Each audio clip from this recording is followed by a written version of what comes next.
J'ai des messages, mais le Seigneur commence à me dire, tu diras ceci, que le bota nangai, ba lukanga, ba senga miséricorde nanga. Pourquoi? Bambula o ezobeta, o ezoko zindisa, babiloko. Réellement, et où tu as pesani. Abi, est-ce que boebi ke bo tambola na ba esprit des eaux? Abi, ah, comment? Abi, oui. Parce que bo zwingai, bo boakinga, bo zwi milimo ya mai, nde bo bengi e ya kofanda na bino. Yango zomona, il y a des scandales, il y a ba mai, o ezo komi kokota na nini, na bandaku ya batu. Ndalobi, tala nzembo oyo bobenga bilima. Azonsenga na nzembo ya ndeko moko. Même bilima obino bobengi na mai, baya, basi baye, bo tambola na bilima. Bino nde boye bate. Bilima na obaye, bana posa ya nini? Ya mai. Achaka eloko moko, afula che. Nyosanga nzambe nda olobela. Non, na lobi boye. Wamoni langage ya nzambe ya ndenge ozo kanza. Yo zo linga balo bana ndenge ya bomoto. Le Seigneur a zongi singa beza mu pepete. Tangu mbonge yaka, mbonge salaka nini? Toyebi na mboka na biso salite eza pe na mo makasi banzile eza bouché, ba terrasse eza bouché, bambupena eza ya kobeba mo banzile eza impraticable totambola ba biso nyonso na Congo toyebi cause ya ba inondation wana eza te parce que mboka na biso banzile eza bouché, ba terrasse eza malamu te yango ndezo sala ke banzile eza bouché, peut-être yo pe am sous message yango au capitaine pe na bien te ndenge nzamba pesele. Alors ba tindela ki biso pe ba message musubino so bolela bo odinda na Brésil ba tsunami esalema na ba mboka ebele ba tsunami ba France kuna ba pe ba odinda kaka lokola biso wana pe to kindeka to ba parce que ba pe kuna ba benga milima mai ndi yango edindisi ba mboka na ba qui sait. Donc on a eu beta makambu message eza ya monde te ce que eza ya monde na ngana loba mais moi je parle na place on nzamba sukisinga loko za mta Congo na pesa message à Congo. Le frère Benjamin Kayumba lobi tout le monde là-bas ange vit ba ange ba lungwende toujours vivre makambo to komi ko vivre comment okoke ki ne ko bali sango topé message yake eza ba ange te nde bazui repos ne langa yango makambo ekomeli biso ndeza vie ya chanson DC7 ya fali pour pande et créer biso un problème.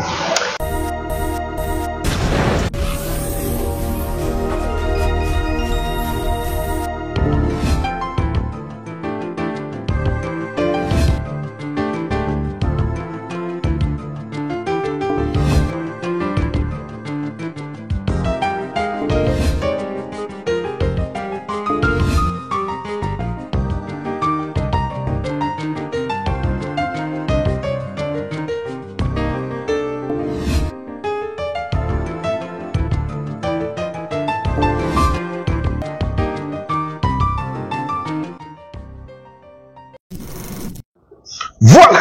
Merci Banana Nzambe Nyos Bozolanda biso na 4 coins du monde, c'est votre humble serviteur le frère Jires Nazana 5 ko présenter bino encore une fois émission Mukolo Bolingaka la vérité spirituelle. La Bible nous dit vous connaîtrez la vérité et la vérité vous affranchira. Solo ne kangolaka solo ne fungolaka à travers notre chaîne Faisons du bien. Tivito sabola na babola na ba ofele na batunyo so bazangi tango zo sunga bango zabola mosaleli kolonzame nengo ndimi kotala pe biso boy. Et ça, voilà, mon salut biso à travers notre chaîne Faisons du bien TV. Un grand merci à l'équipe technique Mobimba, beaucoup la de la presse, Maison du Pain, Boost TV, Charge, na maboko na yo, pourquoi pas passer au truc, depuis France, na pêche bambote, apôtre Yoko, bambote na yo, Mama Yuyu, na villa personne, na pêche bambote, banana nzambe nyonso na Kinshasa, na États-Unis, bolanda kabiso. Restez toujours branchés dans notre chaîne Faisons du bien TV. Lelo, tous un message, mon salut nzambe, toyambi, azamwana mwasi. As évangélistes, to présenter d'ici là, a un message moko, ou nzamba pesie, apesa pona mboka Congo ici que église universelle Mobimba, restez toujours branchés, pour na koyoka message wana, un message profond. Dans le bagage, un message à boy, les années un message à vous partager ka. On a mon publié sex tap nae, bino nous partager, les babé au monio au partager les batunions, so ba mona les babé wana. Alors makamoko partager kande yango yo mama Kongo loba yo partager et rakuna swana bozo partageaka ezo porter eloko moko te. Alors un message yango yo partager na bité sopé ma professeur Bible ezo kokisa mala nzala liloba bolingi su liloba te, mais restez branchés dans notre chaîne tolanda message oyo attentivement dans notre chaîne Faisons du bien TV. Nakosenga na régie o esimbami na maboko ya Fallon Ereka Dedi ba fongolela biso caméra na présenter bino invité nanga on a gropé ça. Bonjour la princesse de l'Éternel. Bonjour frère Giresse. Bonne santé. Tout est grâce, Dieu nous fait du bien. Bandeko ba lelo makasi. Ba lelanga te so ba ki bolela pona ngaki. Tiki musala o ba pasteur ba oyambela bango ozomona na lisusuté du coup na niveau internet. Non, la Bible nous dit chaque chose à son temps. Il y a un temps pour jouer, il y a un temps pour parler. Donc, étant donné que chaque chose a son temps, actuellement, je suis toujours dans l'œuvre de Dieu, mais sauf que na ministère, donc na ministère en Kolapissina, je suis pasteur d'une église que le Seigneur m'a donné comme vision de Nazo Kamba. Mais mes missions na salaka m'a pas vraiment parce que au Kamba itonga izali panangu bate au Kamba milimo, avoir le temps de prier, il faut avoir le temps de se concentrer, le temps de lire, de méditer. Mais en temps la vie à battre dans ce Kamba 50 ou 20 personnes. Donc excusez faut y bali kambu ya aux autres ça mutu moko moko atana bon mutu mutayo bisote mena molimo obondela nzamba la kisoli kambo yo mutu moko azoleka na passer na ngoma aboyini ko betela. Donc ça me suis là toujours dans l'œuvre de Dieu, dans la musique, on est là. Mais par nous, on a des détails, on a prochainement, on a débat biblique, on a Pierre, on a Paul, on a tout comme ça, par nous, on a des détails, Moussa Nzamba, on a salle de la Nzambe, ils appellent un ministère, tout cas, on a don, il y a ma guérison, ma prophétie, on est beaucoup mieux, pasteur. J'ai pas compris ta question comme ça. Dans le ministère, voilà, mais par le ministère parce qu'on a des questions. Vous aussi la Nzambe, parce que dans il y a guérison zali, vision à prophétie zali, il y a un sali qui est le lot au bengama, on l'appelle tonga. Bon, là on parlait pour na battre sauter parce que naza porte-parole il y a bateau nous sauter voir c'est la Nzambe. Moi je parle de moi, certainement. Tozo koko mate ngai na comité pour na dans miracle et la guérison. Et d'ailleurs même quand tu viens à l'église, je ne lève pas la prophétie, quand même le Seigneur m'utilise dans la prophétie, je ne lève pas le miracle, quand même le Seigneur m'a aussi m'utilise dans le miracle, mais plutôt je lève la parole. Certainement la prophétie aussi c'est la parole de Dieu, mais ici dans Salvation Ministry, Jesus Christ of Nazareth, Salvation Ministry, c'est le nom de Jésus-Christ qui est élevé. Ce n'est pas le miracle, ce n'est pas la prophétie. Certainement, le peuple de Dieu en a besoin. Ils ont aussi besoin d'expérimenter la main de Dieu, écouter aussi la voix de Dieu à travers des prophéties, mais ce n'est pas ça. Allez, faites de toutes les nations mes disciples, c'est ça notre mission. Et d'ailleurs, sur l'Andi Kombo, il y a l'automo Nzamba Pessinga, la vision, il y a Jesus, dans le ministère du salut par Jésus-Christ de Nazareth. Le mot qui joue ou bien qui est vraiment ils ont tapé la danse de là-dessus, si je peux dire, et va salut. Donc ici ce n'est pas le miracle les au matin, beaucoup plus le salut. Quant aux autres, je ne sais pas moi, miracle koko salam ta comme pasteur te mais banganga asala ba miracle. Non plus aussi la prophétie ne peut pas faire que quelqu'un devienne une personne devienne pasteur ou ministre de Dieu. Non, ce qui fait l'homme ou une personne ministre de Dieu, c'est l'appel. C'est l'appel de Dieu. Et l'appel n'est pas des hommes, mais c'est l'appel que Dieu fait à la personne qui a choisi. Et depuis, je te connais avant que tu sois conçu. Ce n'est pas aujourd'hui que nous sommes devenus des hommes de Dieu, des femmes de Dieu, le serviteur, servant de Dieu, mais c'est depuis l'éternité, si je peux dire. C'est ça. Merci maman Tiffany, la princesse de l'Éternel. Et là, et celle qui est née à Kolukayo, l'obine église, n'a mon pesa qui message, moi qu'on a quatre églises et attira kibiso, pourquoi pas teto boostango, to partager un peu la bande comme ça, sur raison pour laquelle nae Kolukayo, c'est vraiment rare, n'a qu'on a une émission, c'était juste par message au pesa qui wana, et mataki ngai pe to partager on a bandeko nyonso yo bazali banda mboka elo esimbaki nga parce que le baki ou insister lobi eza ainsi dit l'Éternel. Alors quoi ainsi dit l'Éternel to collection boité yamboto kota na kati ya message o memeli dibota na nzambe to peuple congolais mobimba partout dans le monde tika bana na nzambe pambwa mana lo sambo bongoto fongola émission na biso na bondela. Oui. Kolo na pesio merci aux Nzambe ya makoki nyonso. Makomina ezolo bananga était c'est bien de frères de demeurer ensemble. Ya to sangani awa kaka ngana frère juraté mais na bandeko misusu bazota la biso na ba etandomike. Éternel Dieu tout puissant, le bête mon peuple sera enseigné par moi-même. Ya temps yo lobaka mitema o eza disponible disposé nde yo kakayo. Na bête message o ekokwea na mato ya mutu te me ekokwea na motema ya mutu moko. Et motema na eko exécuter maloba oyo zo pesa na tango oyo yango la bondeli buka bomoto na ngai tia boyebi na yo pe transmettre maloba na yo o tiekati na nga na libota na yo na BBC nyango nyonso tu ya moyini likolo ya moto akolanda message oyo bavoi nyonso tu ya interprétation négative po ete bana na nzambe basaisir te distraction nyonso te kobima autour ya message oyo na telemena ngona kombo na Yesu Masia na tatoli ekulusu Yesu Masia pe kombo na Yesu Christ du kolo ya mutu nyonso tu akoka message oyo dans le nom puissant et merveilleux de notre roi Seigneur Jésus-Christ. Je t'ai prié avec les actions de grâce, je dis amen. Amen. La princesse de l'Éternel ben dekozota la on a tiré le place au pesa nanu ba message au menu.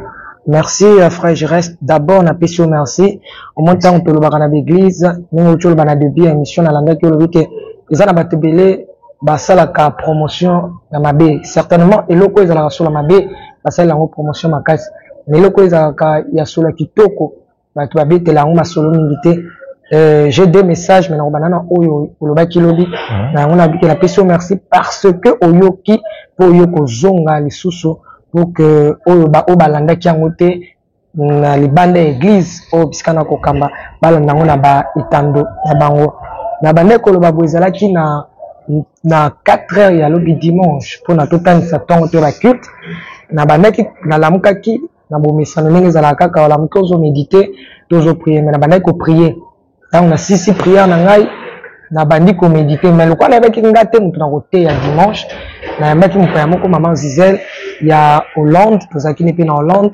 En tout cas, c'est une maman quand je suis en Europe, à Mankakate ko invité nga pour nana passer na église. Mais alors, yé pa yaki na Kinshasa na deux ya maman na ye ko tozaki pe wana. Alors, na yeba ki nta kote ya dimanche. Et nga la bandaki ko préparer prédication on a kote ya lobi mardi. Yande ko moko apesa kinga prophète Djibri. Aïsenga maman, Dieu m'a dit que tu viens prêcher à l'église. Alors, na lamka ki na sambeli na zuit le cas ça va passer na tali thème pour nana ba préparer prédication et thème wana ezala qui vaincre la malédiction de la terre. Ça on a dit que fongo la Bible na ba méditer pendant que Dieu commença à me parler. Le Seigneur commençait à me parler, j'entendais une voix qui me dit ceci, tu diras à mon peuple, dis à l'église aujourd'hui maintenant les bec ngate na oteya et inviter mon tuna benki si akoya côté. Mais le Seigneur me dit, tu diras aujourd'hui à l'église et tu diras à mon peuple, aussi au peuple congolais. Quel était le message? Je me dis ceci. Là, tu entre parenthèses, nous les bêta qui samedi. Tous les ans, moi, des gens qui sont bêta et langa. Mais nous les bêta qui, dans nous, la temps que bêti, banem o nazo kamba pe l'église. Ni baleto mi sat ba benga maman to zindi. Maman to zindi. Alors, bah, toi, l'église que peuple congolais comme dans mon message. Ce qui a des difficultés à l'éli. Mais ce qui est difficulté à l'éli, qui a moi mouille, et s'il était, mais l'éli, il y a bossane, à côté de la distraction, à côté de la comela, à côté de la oseka, à bossane que l'obinda kone zindaki, à bossane que l'obima ya ke cholisaki, babilo kone nyaswandako. Alors, tant que moi, là, n'a benga qui n'a 2 ou 3 de mes enfants, au sein de l'église, benga maman, to zindi, j'avais mal, mais, et les cas qui n'en ont déjà. Maintenant, je rentre dans le message, le Seigneur commence à me dire, tu diras ceci, que le botan nangai, ba lukanga, ba senga miséricorde nanga. Pourquoi? À quel hôtel sanga, mbambula o nengezo beta, tozo monezo tondi sabanda, qui il dépense même pas penser nanga. bambula oezo beta oezo ko zindisa babiloko réellement et où tu as pesani abi est-ce que boyebi ke bo tambola na ba esprit des eaux abi comment abi oui yebisa libota nanga basenga miséricorde nanga balela mawana ngai pote na ya secours et pas la bino parce que bozwi ngai bobwakinga bozwi milimo ya mai nde bobengi e ya kofanda na bino mais je ne comprenais pas milimo ya mai yango to bengi yango e ya kofanda na biso ndengeni nde kola ke ko talisa ngai eza na banzembo oyo parfois toyokaka na koyeba teke toyokaka te l'air tolekaka na bampango tovandi na bisika tovandi banzembo ebetaka mais nous personnellement quand tu prends mon téléphone tu ne trouveras pas ce genre de chansons mais nayebi nayokaka yango ndalobi tala nzembo oyo bobenga bilima azomsenga na nzembo ya ndeko moko c'est avec beaucoup de respect que je donne ces messages parce que je n'ai pas besoin de buzz na na possibilité à succès to yani parce que 2 ou 3 personnes vont talanga bayebinga déjà. Vous voyez, donc, il y a ça la buzzard. Il y a succès, il y a ça les lots montés. Et c'est d'ailleurs pour la toute première fois que je passe, certes, le Seigneur me donne des prophéties, des messages, mais je ne passe pas. C'est pour la toute première fois. Alors, Azongi Sinai, Nandembo Oyoyo, et Mbami, Azukaka parti, pour dire vrai, Nzembo Mobimba, Nazala on a moutouté. Mais, Nandela, tout ça, Nabani, na Toyo Kakango. Parti Azongi Sinai, bobeleli bilima bosani boya bilima boya voyez un peu yondo koyeba parfois nzemango oyebisa na bandeko mengala lingi buste voilà pourquoi je parle des noms de gens je parle ici pas d'un nom mais je parle de la chanson contenu nazolo bela mutute mais nazolo bela contenu il y a œuvre donc le Seigneur va me dire la personne en question a salaki. Pour ne pas dire toute la personne, moi Dieu m'a pas dit, la personne m'a dit bino. Bo bengi ba esprit ya mayo ko fanda na bino. Bolobi milimo, bilima, bosanini, boya. Bilima ya mai, bosani bobima, boya. Et le Seigneur a été plus loin que tel sanga. Tant bilima ya mai, to bilima o bazana mai ba bimi. Ba kozana posani. Ya mai, ba bobimisi ba wana mai, ba rovanda na place so eza sec. Non. Elima mai abungaka na nini avivaka na nini na mai eza loko bimisi mbisi na mokili ako vivre na nini n'est-ce pas na mai il faut tiela mai wana pour vivre parce que mai eza te mbisi osani akufa de même bilima obino bobengi na mai baya basi baye botambola na bilima bino nde boyeba te bilima na obaye bana posa ya nini ya mai yango ozomona ya de scandale ya ba mai oyo komi kokota na nini na bandaku ya bato ezokotela bato vous verrez que même na ville il y a que l'eau frère Gira même matambula ebetite c'est par là que j'ai eu connaissance wana j'ai trouvé ça normal même matambula ebetite frère Gira ozomona kaka mai partout ezakaka abi c'est parce que Dieu est en train de me dire c'est parce que bo bengi ba esprit des eaux et ya kofana alors cet esprit des eaux ba bimina nini na ba mai na bango ba ye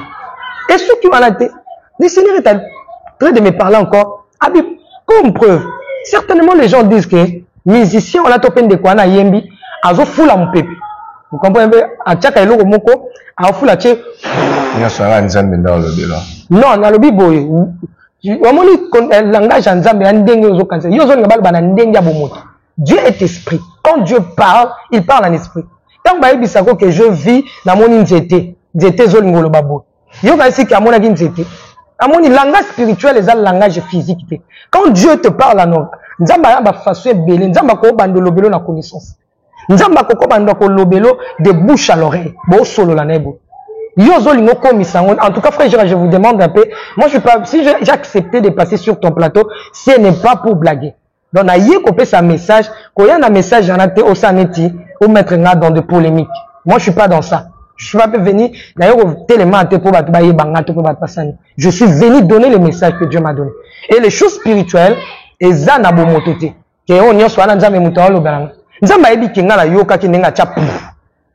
Maintenant, le Seigneur va nous tenir. Le Seigneur a appelé sa biso message. Moi, quand je prie, je ne lis pas. Mais je parle des choses qui n'ont yoka. Maintenant, pourquoi tu n'as pas maman, neno simbi kaete. Nyon sonaka au lobby pendant 1 heure d'ita. Nzambe ka mutupe mutalobelio. Dieu est Dieu. Dieu, c'est un homme. A koko qui tape à solo li na yobuyi. A la tipe nzota bomoto ya vandi na yo. Un homme spirituel, tout ce qui passe tout autour de lui, allez qui s'en pambate. Ouais, moi je parle de ce que j'ai écouté et de ce que Dieu m'a parlé. Et quand il m'a dit que mon pépé yo kaka a été et mon pépé t'as foulé mon pépé parce qu'il n'a pas n'a aucun sango bongo. Nous sommes allés bimile loté. Tu es pour na blague. D'accord, il y a longtemps na bengi yo. Tu es un frère au sein de l'église. Na kapena ya na benga au salam salam na frère yaka. Na chaîne pe. Oh, et t'as la marque. Topé bat baïbi. N'a que pour ouvrir pe na soke zakim et maïle na na champe banda kalbat tel to la sala ba buzz. Mais je n'ai jamais n'animé quand même pas bénédiction pour. Vous voyez un peu. Et tant que kandeko au sala. Le Seigneur a zongi singa beza mu PPT. Tangu mbonge yaka, mbonge sala gani. Elexa ba vague nango na zongo lu ya kozala na lac Albert na voyager na lac Albert. Quand le ba fleuve te mais lac Albert. O zotala ke mbonge tangu zoya même atana bato bazala na ba plage. Oka plage mu PPT tangu ya e me mama isani.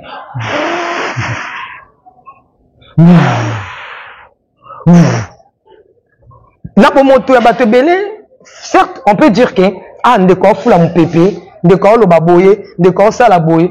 Et puis encore autre chose, alobin na binoni bosani bozinda la mai.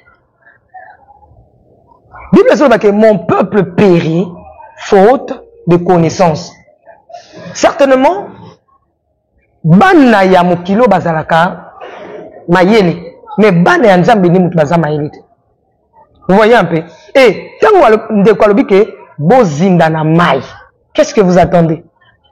Aujourd'hui, lorsque le Seigneur commence à me parler, réellement, charnel. Ozo connecté na spiritualité, na physique, regarde ça. Regarde cet aspect. Maintenant, na bon moto, tango zongi na bon moto, otika likimia. Certes, même lorsque Dieu va envoyer l'ange Gabriel, va dire à Marie, Marie, tu n'es pas le mandenge, nini, n'a ebi mobilité. Habite, l'ombre est ça, nani, et couvrir yo. Mais est-ce qu'on a tout est-ce que l'ombre couvre qui Marie? Certainement, couvre qui me bat, comme on a que Marie Zanani. Na zemi, na physique, Marie comme nani, na zemi, ma bimi na mobilité. Maintenant, tant on peut nous spirituellement, quand tu rentres dans la physique, on va dire ce que Dieu t'a dit, est-ce que correspondre? Je trouve que oui, oui,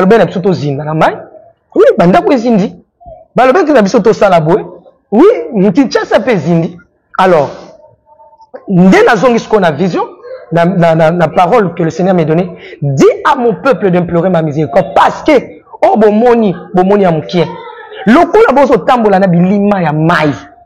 Oh, bomoni amoukie, parce que cette fois-ci, banda kunde muteko sala nini, et kokuya. Certainement, le Seigneur a besoin, aya au secours. Batumso bakotuna, bon nzamba ngoye mo akoko sunga biso ta sauver biso te ka photo lelelaye. Nzamba bandité, nzamba voyouté. La Bible me dit, Dieu se tient à la porte et puis on s'ani a frappé ceux qui font les liés à sani à côté. Ceux qui tournent à posa naï à koya couper ce pso le boko naï. La Bible me dit, Pierre abaneko zindala mai et senga kinan le boko na nzambe abele la ki mais Pierre azalaki na Yesu. Yesu pas quoi sauver sans que Pierre abele la ya. Albia naza maître na benga nga maître to tambolini partout anatika zina anaka mais Pierre asani il cria et attendre mais Yesu Masia yesani apesi le boko sani abimisie na mayo abandaki kosani kozina. Peuple congolais, c'est la parole de Dieu. Tout le monde a yango na polémique te, tout le monde a yango na bajete. Je ne condamne pas notre bien-aimé. Je suis pas venu pour lui condamner. Et amusala ne asalaka.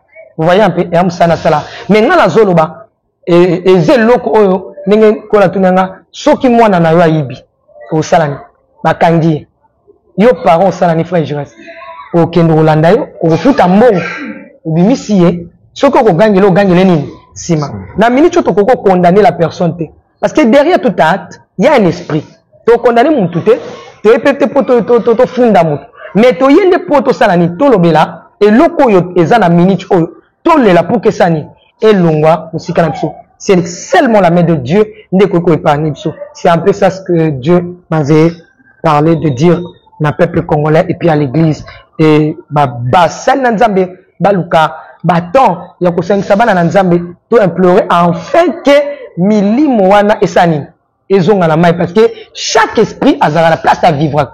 Donc awa na mabele za biso bato tozana physique photo santo vivre milimo mai il faut ba vivre na nini na mai et banzete to banini nzamba placer eloko ne sika nango chaque chose spirituellement que physique et ana bakwe nango faut ça mais tant to komi koloba elongwa kuna et ya alors et koya pamba te et koya na ba conséquences na yango. Bref, c'était ça le message que Dieu m'avait donné, frère Jérès. Merci l'évangéliste Tufani mon quoi tolandi penda message non na bokebi nyonso mais bible ezo c'est biso to mépriser ba prophétie topé ba message kasi et c'est tout examiner chaque message. Alors bandeko nyonso ba olanda ngai ba yebinga très bien ainsi dit l'Éternel na ya kapena na ba question te na tika ka message et ya ndenge yelima en tant que des humains je sais que ba pena banda ko ba mitu na ba question mike oyo ba rozala nango le plus de questions on a autour na te bino mo benga numéro servant de Dieu parce que abi esengi to bengi lela mawana nzambe numéro on les affiché wala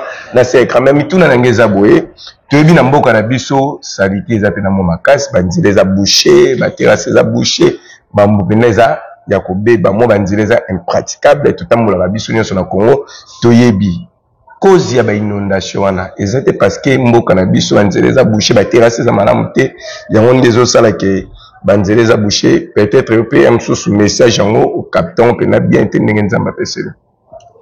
Merci frère Jérès. Bible en réalité dans l'homme c'est l'esprit. Et d'ailleurs c'est la spiritualité qui conduit le physique.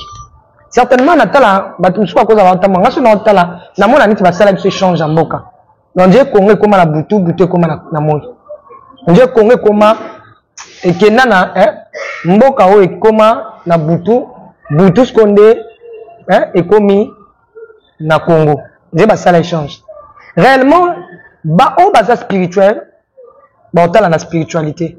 Que ça, ce n'est pas le physique. Même à tapo montou, à boire comme matiti non le même matiti connu. Mais quel est l'esprit où ils ont animé bateau? Au moment là même Léon Congo frère, je reste au tala bateau, au tout na moto. Est-ce que nous avons raisonné? Les gens bah comme qu'on raisonnait le coup là-bas, excusez-moi un peu la terme, hein. On dirait batouté. Non, il y en a ça là, un peu, ça là, moi bien. Bah toi raisonner, on dirait batouté. On s'est dit pas batouté. Bah on raisonnait le coup là-bas, nyama. Même à ta nyama, on raisonnait bien. Vous voyez un peu. Bis, on a la physique. Certainement, dans le physique, il y a aussi de choses à régler. Mais ce que moi je parle, c'est ce que la Bible me dit, c'est les spiritualités qui conduit les physiques. Ce qui nous sommes au na bomoto et ça les déjà na butu. Ce qui na molimo au longité ata bomoto au longate. Vous comprenez un peu? Nous sommes la même nzambe à lobini créons l'homme à notre image et à notre ressemblance. Donc mutu azala déjà na spiritualité. Tant ce qu'on zamba bandi ko matérialiser mutu comme mutu. Eza oyo a comité azala déjà. Frère Gira, yo ozala déjà la spiritualité. Donc, on mona lelo, eza o ezo leka na butu, eza o ezo leka na spiritualité, nde ezo ko salema na bomoto na Congo. Po ba lobake, eza na o douter net par exemple, eza na ngonzembo wana te, ba salité eza na Congo. Oui, ba salité eza na Congo. Mais bato ba boki ba salité wana. Obi ke satana ko sala ka ke yo beti libakwani bongwani mbaso. Yo mon kala beti libaku. Moi j'ai déjà vu quelqu'un à Kofi pour nelo ka beti kala libaku e bongani pota ba meme bo likole vimbi et comme comme sous. Mais ya mona ki on zena capable.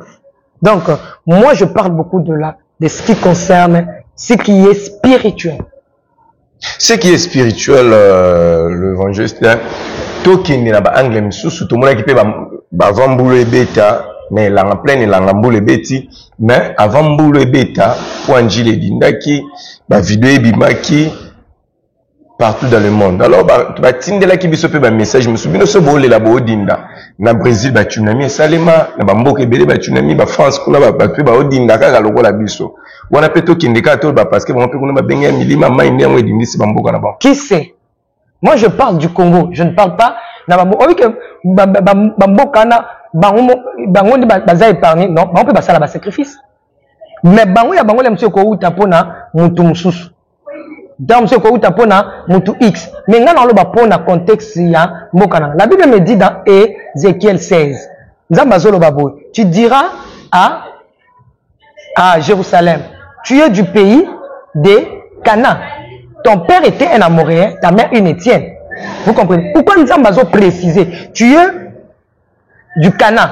Oza mutamboka Congo. Donc on a eu beta makambu. Message est à mondité. Ce que c'est à mondité na loba. Mais moi je parle là son zamba succès. Le gros zamba Congo n'a pas son message à Congo. Va dire aux Congolais. Vous voyez. Là puis makambo échanger la Congo.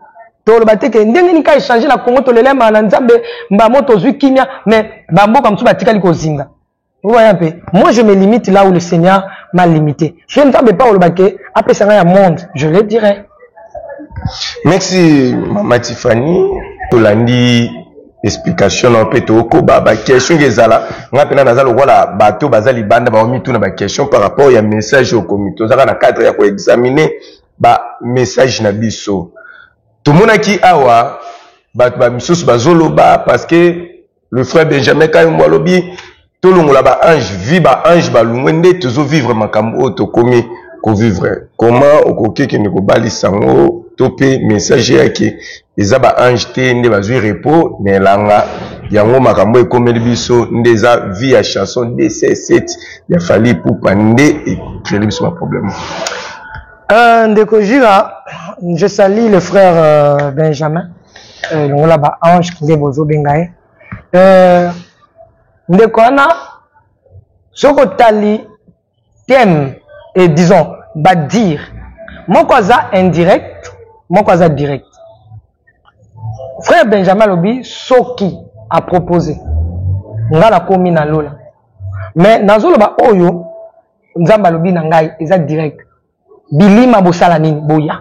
Asali appel, asali invocation, to donal baka invocation te tonité to ke musika te pour ne pas pousser les gens à polémique. Je veux rester vraiment trop spirituel pour que le message au vanda. Moi quoi ça l'appel direct. Mais il y a frère Benjamin, Bozo comprend que Soki. Et puis autre chose, Nzambe ninga kela mukili oyoyo.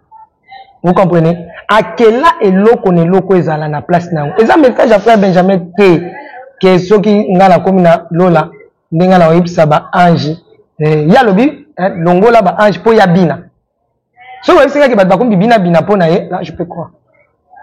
Que ce qui n'a pas commis dans le ba ange ba siliki parce que ya le biba ki mbalo. Est-ce que ba ange ba koki ko silika po biso na se atolobi mabe po ba salela nzambe ba pe bana misala na biso. Siko na biso na nzambe mutamu kondia ba ange likolo za nzambe.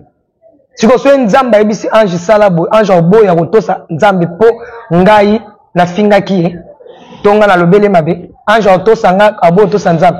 Que so nzambe ebisi ange bo sala likambo. Non. Sauf que biso nde to baluseli nzambe mu Congo.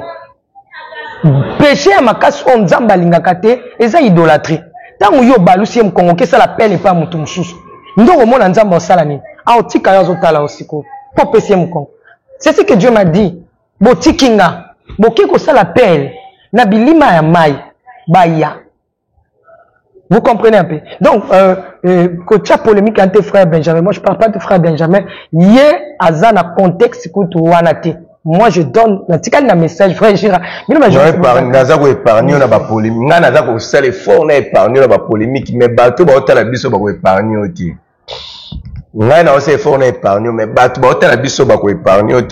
J'espère bien au début que vous êtes musicien, bateau va oloba yango. Tant zoloba boye bato ba juger te tendance ya ba Gaulois na ba Warion et ko ya okota te na kati ya message. Maman Tiffany akomine azala Gauloise yango azo bomba na luka buka kaka fali. Non. Na lobaki on de le début na ko lobela mutu te. Na ko lobela comment je peux dire, contenu, produit, et non la personne. La personne, c'est mon frère.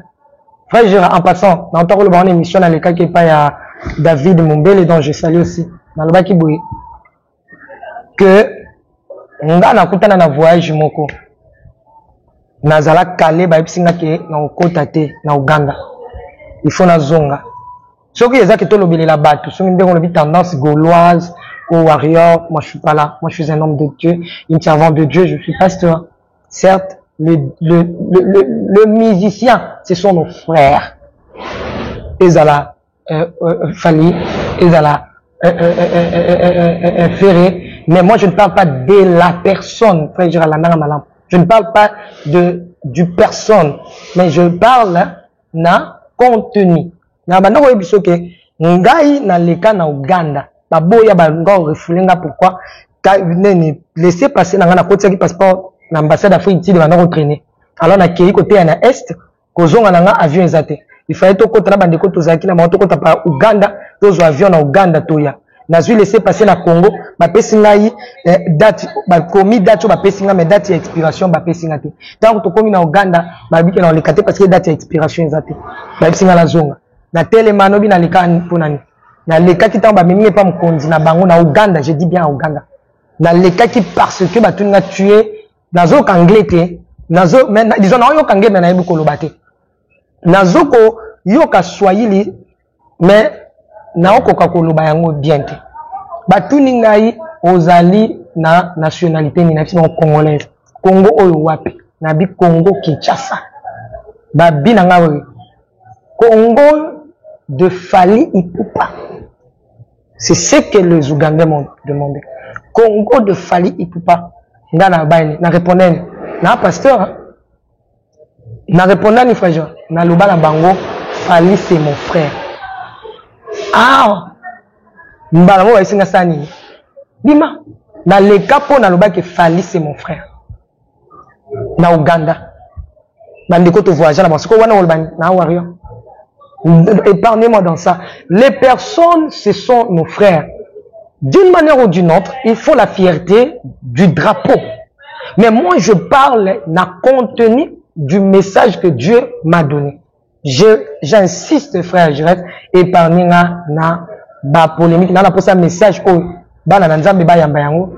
chrétien ou pas chrétien, et puis batia mabolongo na se tolela ba na nzambe to mona ba biloko na sesani ekende mais soki to obelela nzambe te retenez la parole de Dieu que yambala oboko mona ba immeuble kokoya. Merci maman Tiffany, voilà toujours premier message. Notre deuxième message ezali sur deuxième message ezali message nazio qui on le loté nazio ça fait 3 mois nazio qui on pendant que nazaki na France. Dans mois d'avril, voilà, dans mois d'avril, avec un message que je voyais bateau, donc boulou qui moko ya ki makasi, et tout le monde a commencé à agiter. Et ngapi na ndoko lukanzela na sana sans sortir na bima na zwanzela langa. Mais mutabana ko ka zwanzela zate. Et du coup na koti na nzela moko bo na moni likole fungwa maki et na moni je vis beaucoup de anges et na moni cheval moko blanc même mutazaki na cheval na mona kete na moni lumière ya makas et j'entends une voix me dire dis aux gens je reviens bientôt le bana bato ke nazo zonga bato ba bongola mitima c'était ça et moi 2 ou 3 places na terre qui na poto na episa ki bango message avant na terre na bande ko lobela bango ke regarde ce que je vis je dis reviens bientôt.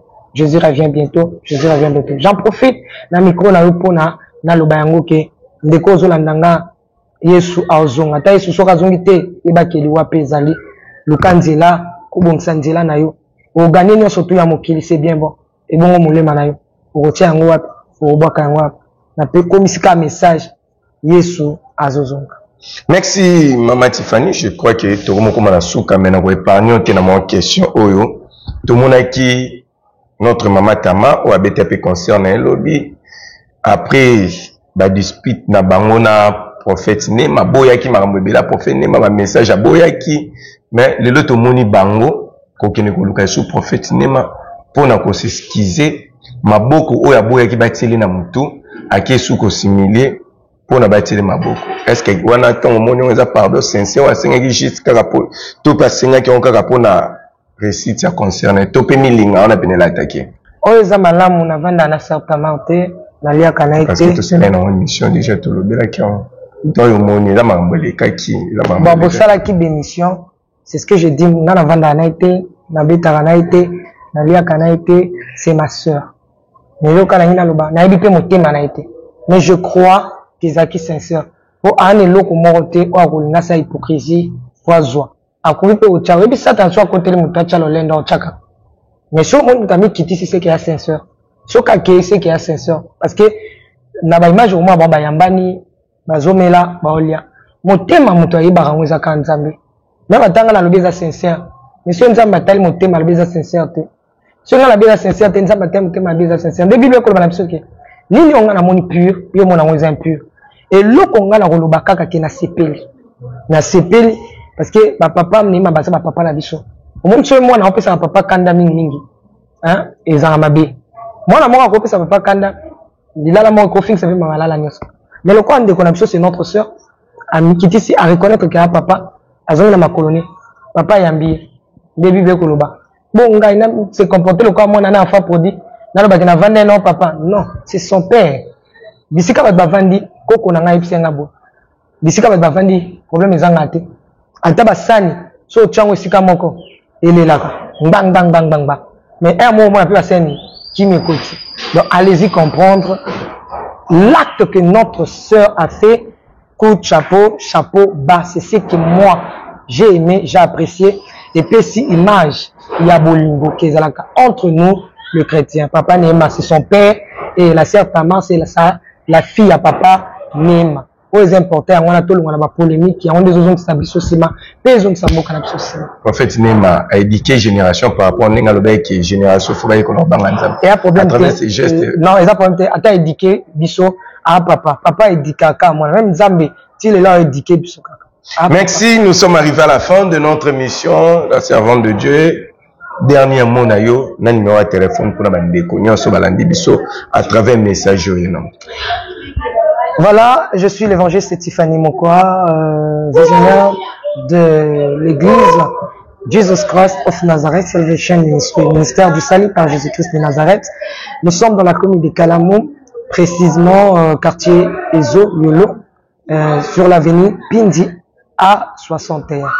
Nous sommes là chaque mercredi, c'est un culte de prière. Nous sommes là pour la prière, donc nous prions. Le mercredi, réponse. Donc, Tobengango, mercredi, réponse. L'atmosphère de la prière n'est Ereniaka. Et le vendredi, c'est un culte d'enseignement où le Seigneur ne parle que de sa parole. Les dimanches, le Kabatni surtout, Kaka Kongo Mamela Nzambe. Alors, Moutounyo Soyo, Amonike Aya, Abondela Nabiso, nous serons vraiment bénis. Nous serons bénis. Et de la part de Dieu, bien sûr, la présence nayo au Koya pour que au participer na biso. En effet, na zongeli sous na message nanga na basal nza moneso balandi ba pasteur bisika nyonso za na poto même moi na poto tu es du Congo parce que ngati na lobi Ezekiel Talobi même atoko na nationalité belge eza oza du Congo. Mirage ya Jérusalem tango e ruinaki mosala nzamba zaki musika ayokaki sango ke mir e komi akala alelaki yo pe place ozali le kana prière au kola lobi ke tole la miséricorde na ye pour que aya secours na mopepe oyo e bengami ya bilima ya mai oyo kola ebisinga ke bazo vanda déjà na batu bilima na baza yango zo mona ba inondation et comme makasi peso boma batu na mboka na biso. En tout cas que Dieu nous aide. Na sengi au pasteur otala vraiment kota na prière na église créer senga la nzambe altali son message zala na peuple de Dieu na kati ya mabonde li pour la miséricorde de Dieu biso pe salvation. Je pense que on se prépare, j'avais dit déjà à l'église que dans les jours qui viennent parce que je viens de de prendre, disons, Dieu m'a donné à peine ce message. Alors, bientôt là, nous serons en prière pour implorer la miséricorde de Dieu. Et Yopem Tolandi Biso, vraiment, bon de la Nzambe, na etonga mobimba, entrer dans la prière pour implorer la miséricorde de Dieu. Je vous aime beaucoup. Que Dieu nous fasse du bien, que Dieu nous bénisse de partout où nous sommes. Ce qui est ce à zone itende, et que c'est sa frère Jira, abing sanga susu, ce qui nzamba kolingana koya. Si j'ai le temps, que Dieu vous bénisse. Merci, nous sommes arrivés à la fin de notre mission. C'était votre humble serviteur, le frère Jira Simopa. Message Yawon et Pesani, Yawon a bien ébandi l'émission. Magam Mabouzo, pas vous partager à Makash. Moussala Nzamba Abi, Moussika ya polémique. Yosa pasteur, aux évangélistes, aux prophètes, aux docteurs, Bible et Bisonini, tout mépriser ba prophétie, ba message té, to zoyango, yo mosala nzambe, ko tapé ba prière, nzamba talisa yo, soki makambo mosala nzamba lobi, eza ya solo, soki ya solo, yo pe mutozali banda mboka, ozali na kati ya mboka, ozali na poso ya kosambela na biso, tokozonga pona kopesa message ya comment prière et kosalema, lo lengeni tokosambela et kozala vraiment en ligne, on a to sambela, on a mboka na biso Congo. Pambate bénédiction na biso, eza ko dépendre na yango.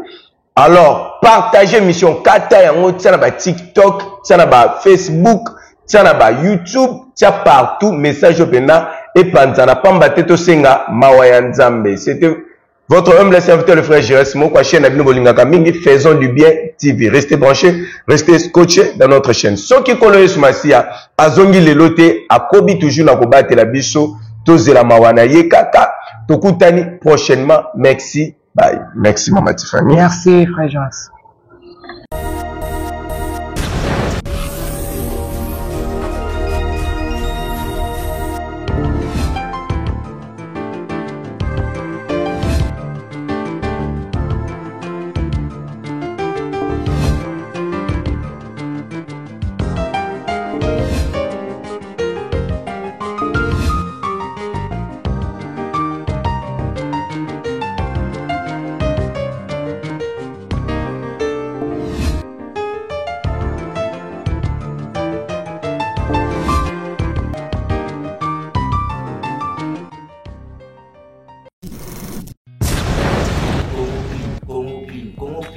Entreprise esalami mpona koyede bino na baclimatisation ya ndako, climatisation ya mituka, climatisation ya barestaurant.